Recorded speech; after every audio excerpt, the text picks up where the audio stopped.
Hello everyone, I'm DireFox240 and Merry frickin' Christmas! By the time this goes live, I think it'll be 2 days after Christmas.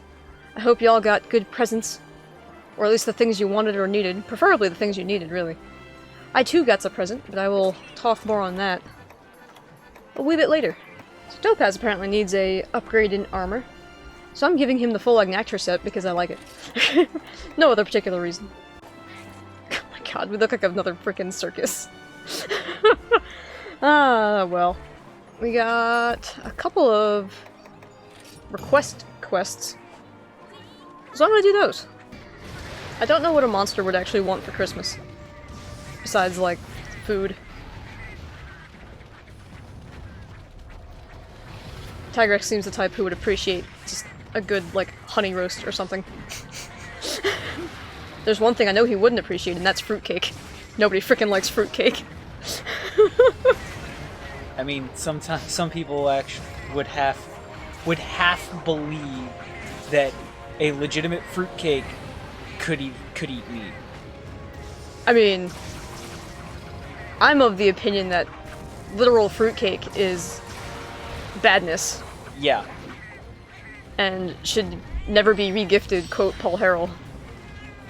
Yeah, I think it was what, a 6-month shelf life? That's not a shelf life. That's an incubation period. Pretty much. Seriously, It's eat it before this date, or it'll eat you. Fruitcake is the most sinister thing. Just about. Have you seen anybody eat I was fruitcake going to say, before? I have not once in my life seen a fruitcake actually eaten by a person. Either have I. Not one bite. Not even in movies, commercials, anywhere. I've seen fruit salad consumed.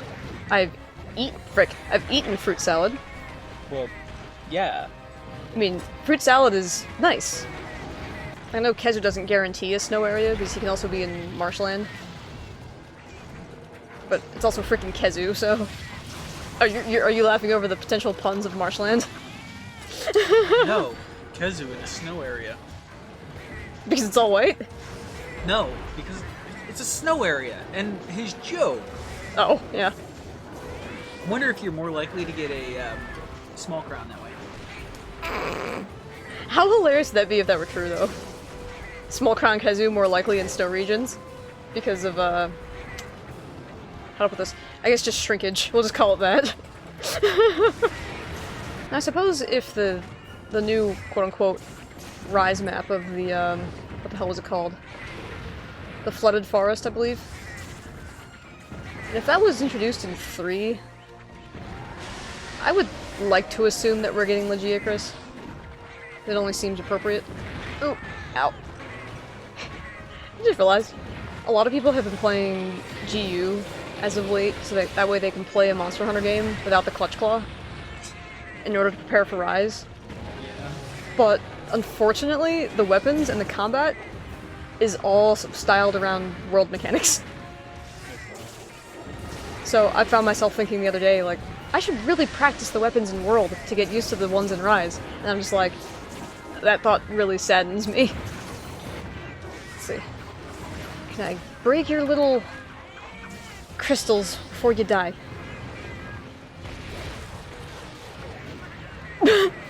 Well, regardless of what happens now, that looked freaking awesome. Alright, you scallywags. Welcome back, Pally. We managed to gather the ingredients we needed, thanks a bunch. We were finally able to treat everyone to our very special fisherman's rice. Oh, the chef got plenty of compliments that night. It be a meal to make you forget your woes. Sitting with your brothers in arms, eating from the same pot.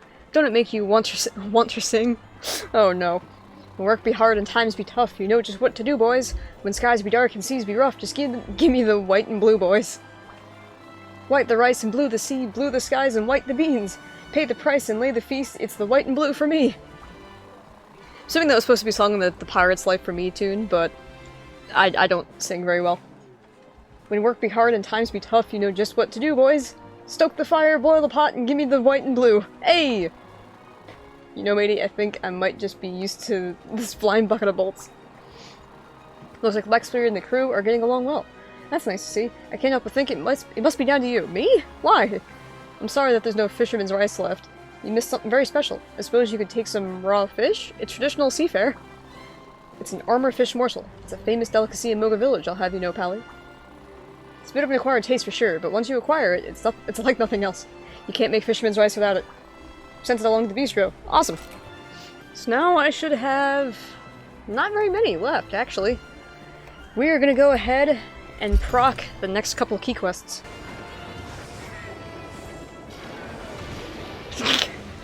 Sorry, buddy, I had to knock you out of the sky.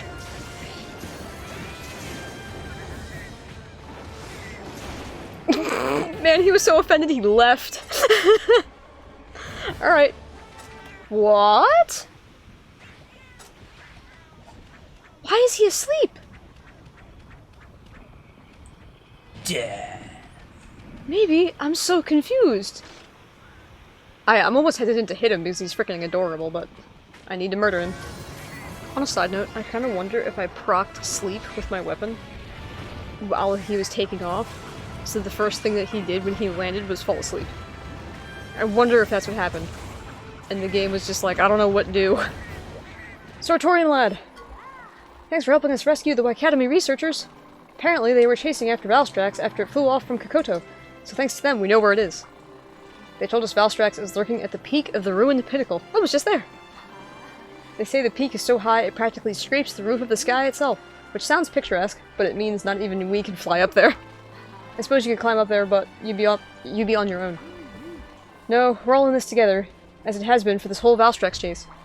Everyone's given their best for this mission, and that's how it will continue. You are not alone in this. Your mission is to face Valstrax, while ours is to make a full report and a full analysis of its traits. We need to work together as one unit, giving our very best to avoid putting people in danger again. I will keep in touch with the Academy to coordinate our observation of Valstrax's movements. In the meantime, could you talk to the chief researcher?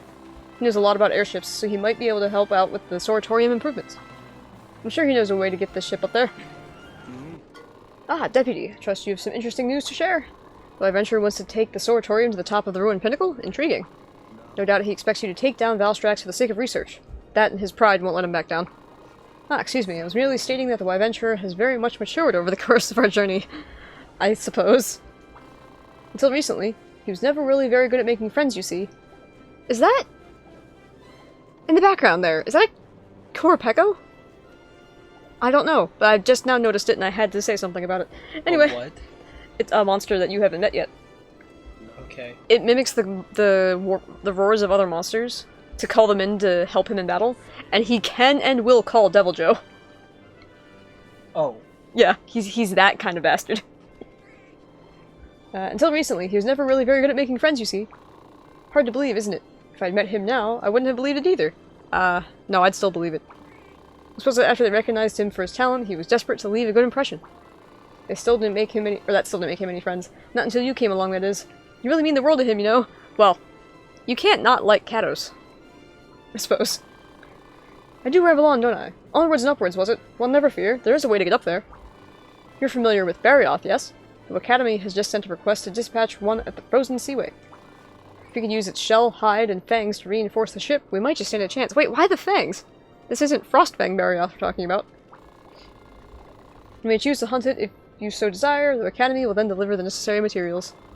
You can accept the quest at the quest counter. Okay.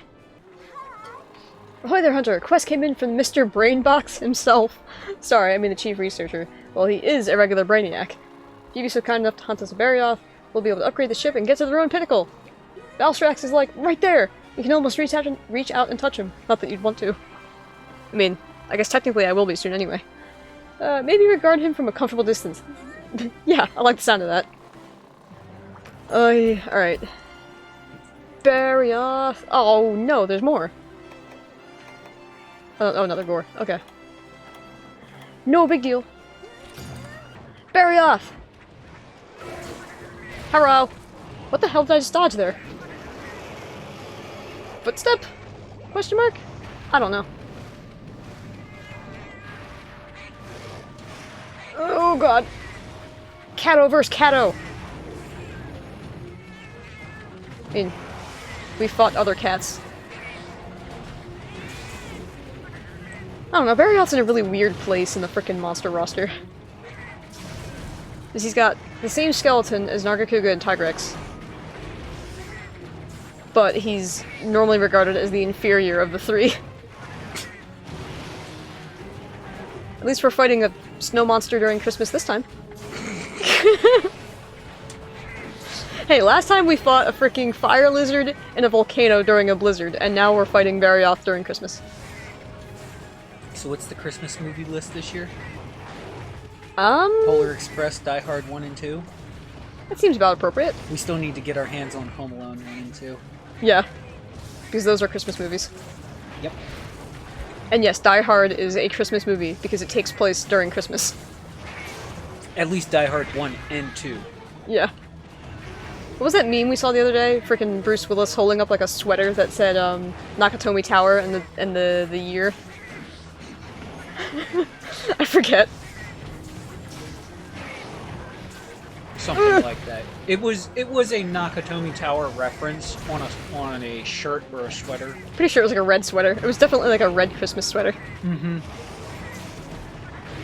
Oh god, I'm not paying attention. What else it said, I can't remember. I don't know.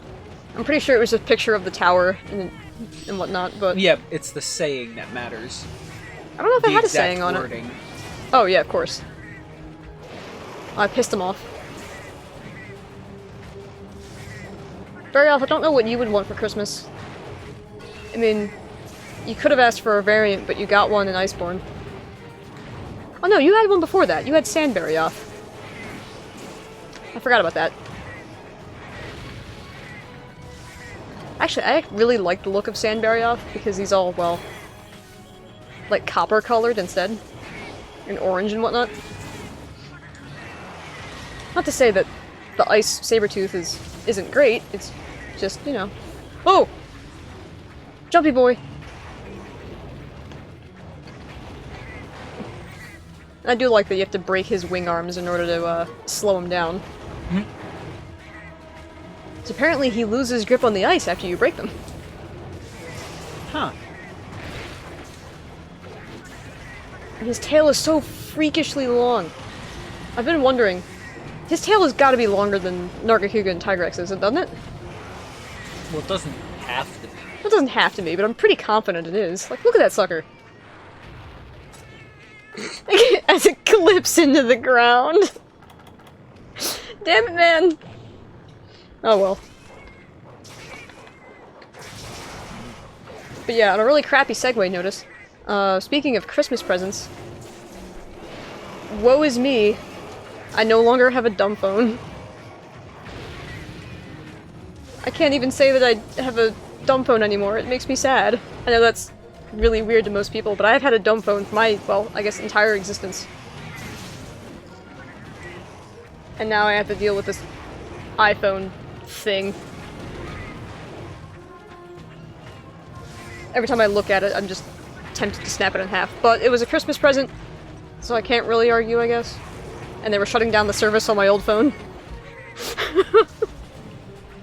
Yeah. Oh god. I got pounced.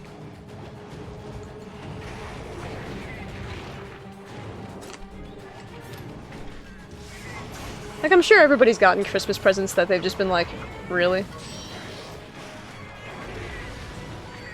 So. A phone is not one of the things I'm going to complain about, but I will complain about how it works. And then there's your aunt, who is a wizard as far as I'm concerned. What? With Christmas presents. Oh, my great aunt. Yeah. Sorry, great aunt. Have you ever had one of those family members that just knows exactly what to get you, regardless of how long it's been since they've seen you? That's what this woman is like, and it's amazing. Mm-hmm. Oh.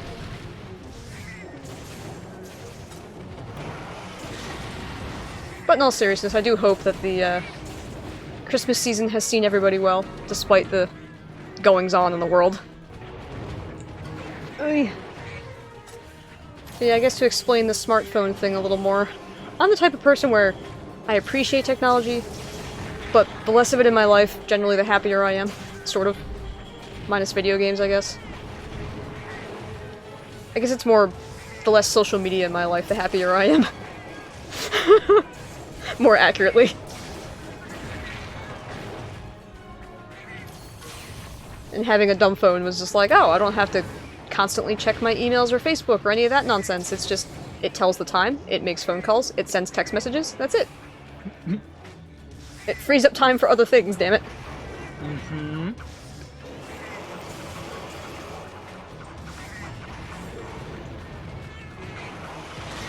Saw a really weird reflection in the ice just there. Okay. Eyes adjusted. What the? Oh. Topaz fell over. It looked like he was a little bonfire for some reason. Oh. So I was really confused. I was like, wait a minute, the cats don't cook while they're out here. Like that I broke his fangs before his freaking winglets. Boom!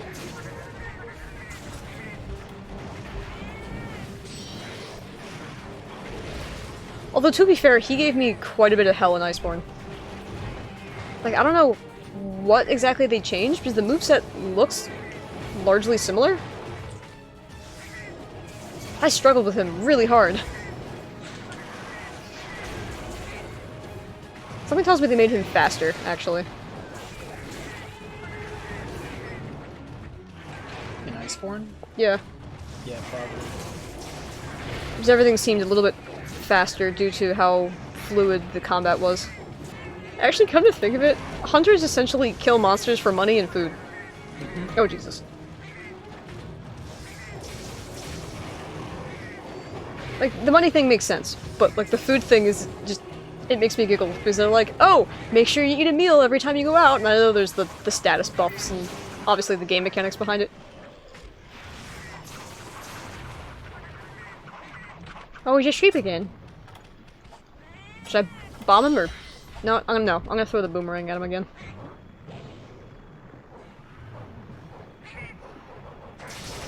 Aim it a little off to the side to get that tail. Ha ha! Neutered!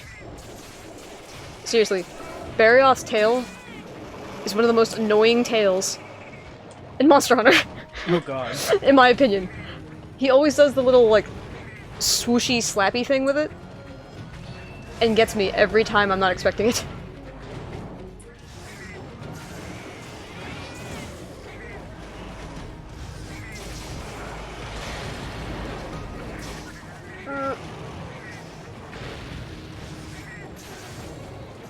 I'm gonna go through this entire fight without being able to break those wing arms, aren't I? I can feel it. Probably. It just seems to be how the day's going. With how I've been breaking monster parts. I did the same thing to Lagiacrus. I broke everything except for the crystals on his back. While constantly aiming for the crystals. What are you gonna eat here? The dead popo? Ow. Me, apparently. Barioth, what are you doing? You went through all this effort to change zones. I figured you were gonna get a quick nom.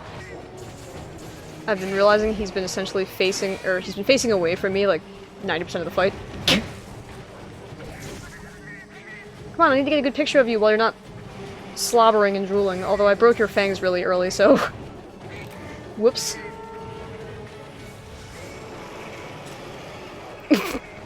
Hello, Robobra. Okay. I will say that I do like that Barioth doesn't, like, abuse his ice powers, per se. Like, he's a monster with ice powers, not an ice monster that's a cat.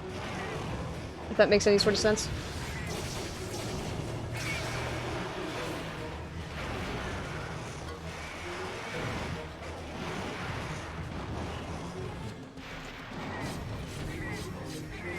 You got, like, Volcana that is clearly an ice monster with lots of ice powers, so needs to show it all off, but Barioth's just a Sabretooth, who happens to have ice abilities.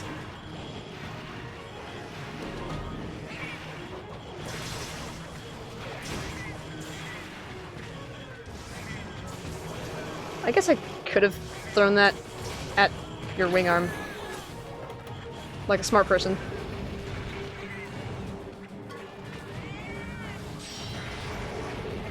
Oh jeez. Okay. Ah, there we go. Got one.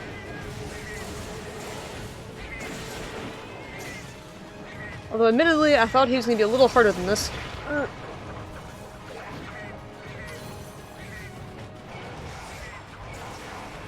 Oh, it goes limping already? Hot damn.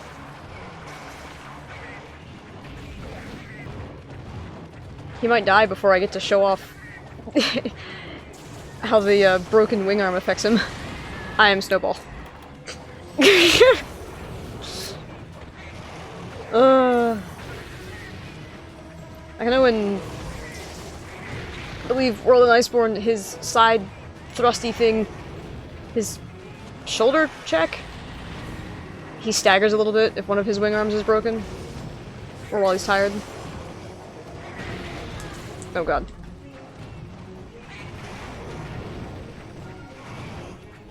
But yeah, he doesn't immediately follow up on attacks. Like he normally do. Oh, I think we broke the other one. Amazing. Let's see if I can get a bomb off. No! Oh! He jumped into it for me. What a lad. You're so nice. That's the real secret why people don't like Barioth. He's too much of a gentleman.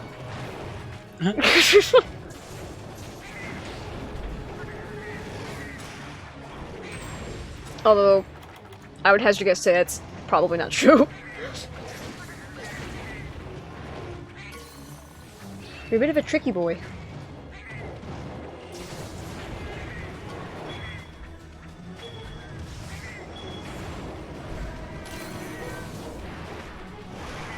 Oh god.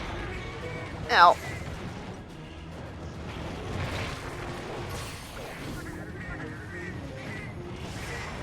Yeah, I think your moveset's a lot faster in World. You have a couple of other little jumps and pounces. I think that's the main difference. He's more cat-like. In Gen 5.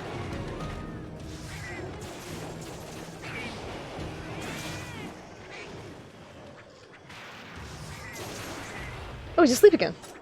Please stay asleep. Awesome. And alley-oop. Dead! Yes! That's probably my favorite thing with Bombcat. It's just, you get the chance to just completely destroy a poor creature. Alright, Academy lad. Welcome back, Hunter. Thanks to the materials you got us, we've been able to improve both the Soratorium and the lab. Now we can fly all the way up to where Valstrax is waiting. It's finally time. Time to have the Soratorium complete its grand debut mission. We'll be keeping an eye on you from up here. We won't blink for a second, I promise you that. I've registered an urgent quest. Please take it and come back safe. Well, we're gonna have to handle that next week. That is all the time I have for today on the Prowler Power Hour. Wait, not quite yet. That is not all the time we have for today. I almost forgot about the frickin' Barioth armor. Jesus.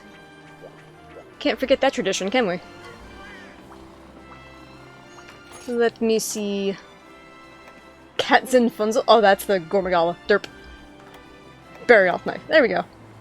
Some of the only, like, custom stuff in Iceborne, sadly. I mean, it's cool designs and all, but... And then the anchor from Laggy. Like, I do like the sort of tribal-esque sort of motif they went for. It's kind of makes me sad that it's one of the few Iceborne weapons that actually has quote-unquote a unique design. Now that's officially all the time we have for today on Prowler Power Hour. We actually won't be fighting Valstrax until technically the next year. I know those jokes can get really annoying really fast, but I guess it's one way to start off the new year, with a rocket-powered Elder Dragon. And then we'll have probably the demo a couple of weeks after that, which will be pretty frickin' sweet. So that's something to look forward to. And I will absolutely be recording or streaming it in some capacity. One of the two. Depends on what happens in the next few weeks, I suppose. I guess speaking of streaming, this is where all the plugs and stuff come in. We're trying to get a schedule down, but we've only been really managing Saturday evenings for the most part. Yes. For the most part, we have managed Slime Rancher Saturdays in the evening, Eastern Standard Time. Yeah, usually around like 5 or 6-ish Eastern Standard. Over at twitch.tv/DireFox240, same as the YouTubes. As far as actual YouTube video updates are concerned, you can find those over at OOC Direfox. I usually just post little snippets of the videos before they come out. We've got some other stuff in the works. Something will be popping up and finalized soon. Hopefully. Hopefully. Life is crazy, but I do have a few ideas. As much as I very much enjoy Monster Hunter, and it's definitely going to be like my main staple for probably a while, there will be other things completely unrelated to it that'll pop up on the channel for sure. As always, thanks for watching. I hope to catch you next time, and in the new year for that matter. Remember, you survived 2020.